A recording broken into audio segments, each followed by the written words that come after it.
CEO and founder of Safecity. Ilwad Elman, Director of Programs and Development of Elman Peace and Human Rights Center, and Daniela Ligiero, Executive Director and CEO of Together for Girls.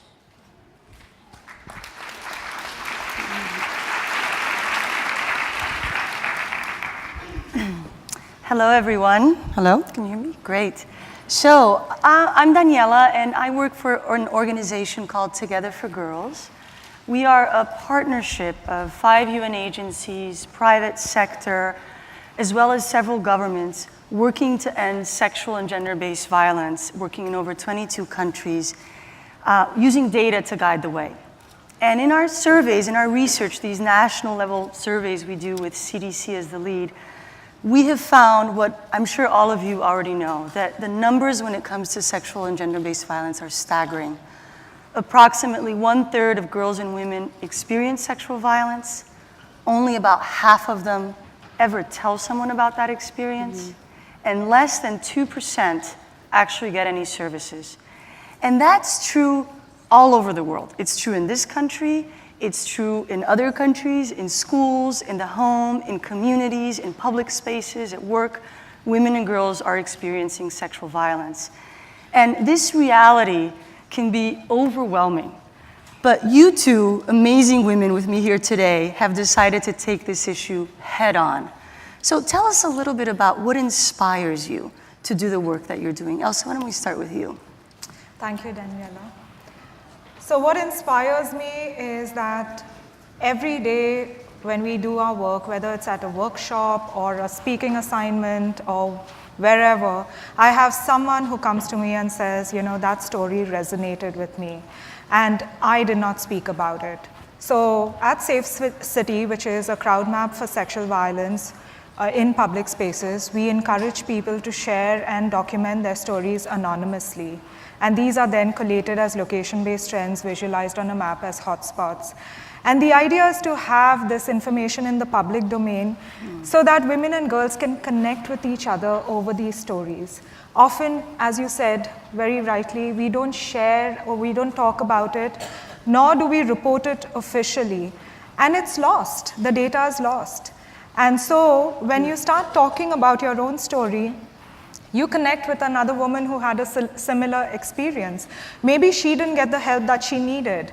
And you know, really acknowledging that it happened is the first step towards seeking help. So I feel getting these stories out, acknowledging it's happening, and then building a community around it where you can help one another find the help that you need is very, very important.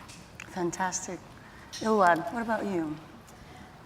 Gender-based violence certainly is, as you rightfully stated, a global issue. However, it's also a very personal issue as well, too. And what inspired me to get involved with trying to end sexual and gender-based violence in my country, Somalia, which has been ranked as one of the most difficult or worst places to be a woman, is a very personal plight. My father was an ardent human rights activist in Somalia, and he and my mother had an organization they set up together, at the time focusing primarily on the rehabilitation and reintegration of young men that were being co-opted by the warlords.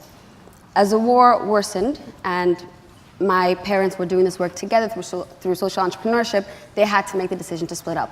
He would remain in Somalia and continue to do the work under his motto, drop the gun, pick up the pen, and she would leave Somalia with my sisters and I. And after a few years living in Kenya in a refugee camp, we got asylum in Canada. Throughout and while we were in Canada, my father was actually killed in Somalia for the human rights work that he was doing. In my context, unfortunately, if a man did not have any sons, the widow, the daughters don't have any access to inheritance at all. Growing up, my mother raised us by herself and was completely ostracized from my entire family on my father's side. She decided to go back to Somalia and set up the human rights organization in the legacy of my father. I couldn't understand what was compelling her to remain in Somalia when in Canada, the only things that we would see about Somalia was suffering, war. We'd lose contact with her for weeks at a time and all these negative things. So I went back to Somalia to see what was compelling her to stay there. And what I saw was so much resistance to the very important work that she was doing, which is on disarmament. And all of it was because she was a woman and only had girls. Therefore, how dare she try to uphold the legacy of my father? Through that work, we also set up the first rape crisis center in Somalia, and the figures are stark. And I see myself in a lot of the girls that we support through the center, but what inspires me most to continue to do this work in Somalia is that change is possible. It is possible. We can end violence against women and girls, and seeing living examples of that every single day is what inspires me to keep going and continue. It's amazing. Let me stay with you for a second and tell us a little bit more, because it really is amazing that you and your mother made that choice to go back to Somalia, a country that's been ravaged by war, by conflict, so many challenges. How is the work that you're doing now actually helping to end these cycles of violence that touch on women, but also more broadly on others? So the organization, Elman Peace and Human Rights Center, at the core of it is a human rights institution, monitoring, documenting, reporting violations and abuses, but also providing life-saving services for the individuals that we overcome through the reports that we generate. So it's not just about data collection, but also real human support to rebuild and reclaim their lives. And what we're seeing is that intergenerational cycles of violence, 26 years my country's been at war, but we can create peace, and we're seeing very visible examples of that. The first center for survivors of sexual violence that we set up in 2011, at the time, the president actually organized a press conference to say that sexual violence does not happen in Somalia. It does not happen. Our religion, our culture does not allow for it. Only after 5 years, we now have a legal framework that's growing. We have the first Minister of Women and Human Rights Development. We have a sexual offenses bill that's being debated. We have more than 26% women as parliamentarians being decision makers. So all of this can happen and has happened when we have difficult conversations at the onset. And what we're seeing now is that there's a growing legal framework to actually hold perpetrators to account. And that reaffirms to me that if we have holistic approaches, service delivery, policy, advocacy, and changing harmful cultures that are normalizing violence against women, we can create a dent in this global issue. Right. Yeah, you know, I like to think of this idea that when it comes to sexual and gender-based violence, no single actor or sector alone is going to be able to change that. So I love what you're bringing in terms of that multi-sectoral approach to such a complex issue.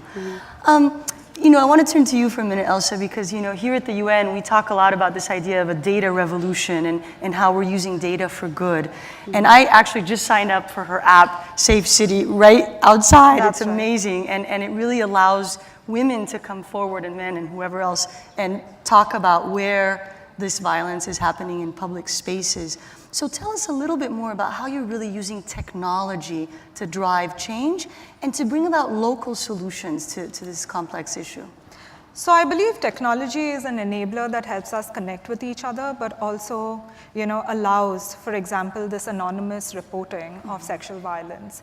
If you take any of the statistics, it's highly underreported in any country, and therefore the official statistics do not reflect the true nature and size of the problem. But by anonymously reporting, you're actually, you know, adding to a data point. It's a new data set. And just like we would use TripAdvisor, Yelp, or whatever to make peer review-based decisions in our lives, why can't we learn from each other based on our experiences? And more importantly, having this information in the public domain actually forces people to do something about it, whether you're an individual, you're part of a community, or an institutional body.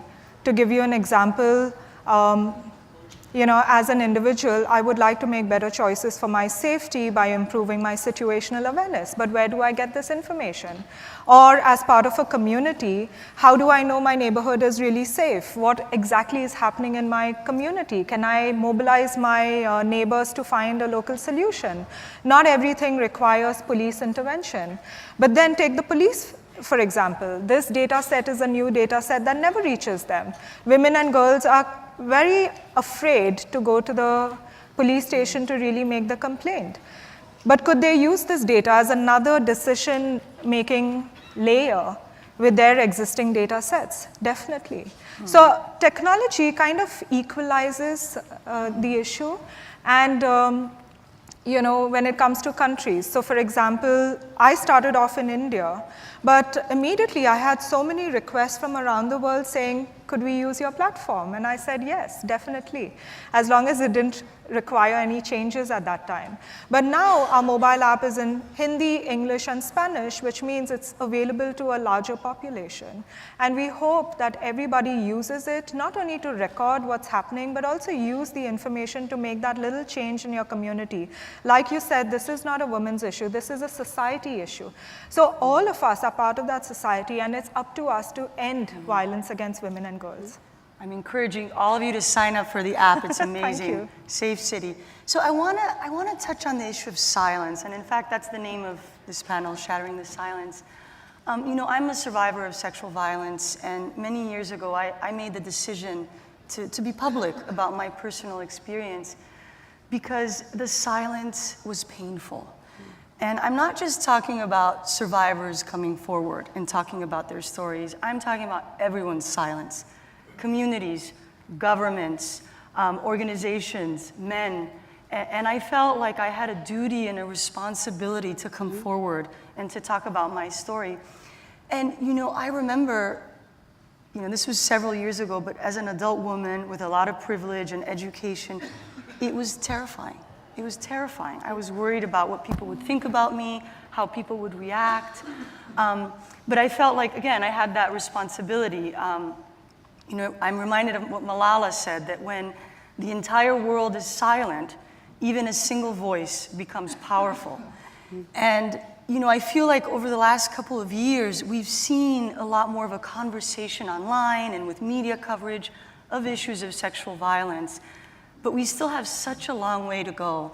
What can we do to end that silence and really shatter it? Yeah, so report on Safecity if you don't want to make an official complaint. I think it's very important to document all these stories. And that's why, we have this anonymous feature. Because if we don't acknowledge it, it never happened. And really, when we read so many of these stories, we know that it can't be us alone. When it happens to us, we tend to blame ourselves, because that's what society forces us to do. Think of whether we were in the wrong place at the wrong time or wearing the wrong clothing or whatnot. But when you know that similar incidents are happening to different women, or similar incidents are happening at the same location, it forces you to change your perspective about it and do something. And that's why I think, this kind of technology really would help people take a more active stance. What I would add to that is that the silence on this issue, it's deafening, it's criminal. We have various resolutions, declarations, commitments, promises to end violence against women and girls, and I believe this is the most endemic situation that is facing our world today. 1 in 3 women will be beaten or raped in her lifetime. And starting the conversation, talking about this issue, is not only important for survivors to know that they're heard and that this is criminal and they should have access to services, but speaking about this issue and doing advocacy at a global level, everyone that's sitting in this room right now, there's many activists that are not able to speak about these issues openly because of the threats and in Somalia right now, women are being jailed for talking about rape. So everyone in this room, one thing that you could do is to spread the advocacy messages that are happening in countries of very oppressive societies. That's what I was going to ask you next. What can the amazing people sitting here, the people following online, what can they do? What is helpful? So that layer of support, when we use our voice to talk about issues that are human rights violations, we are threatened, we are jailed, activists are disappearing. They're being targeted for promoting the rights that are inherent. Being in this space with all these ideas that are being shared right now, the easiest thing I think can be done with everyone leaving here now is to pick up the advocacy messages and apply pressure from the top. We've seen this work before. But also from the bottom, because we are all part of several communities. And it is a global problem. So don't pretend that it's not happening in your country or in your community. It is.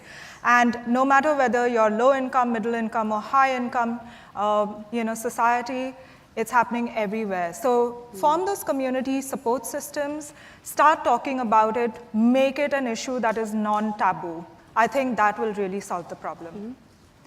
You know, I'm sitting here listening to the two of you, and I'm reminded of this Chinese proverb that says, when sleeping women wake, mountains move, and you two are mountain movers. So thank you for all that you're doing. Thank you.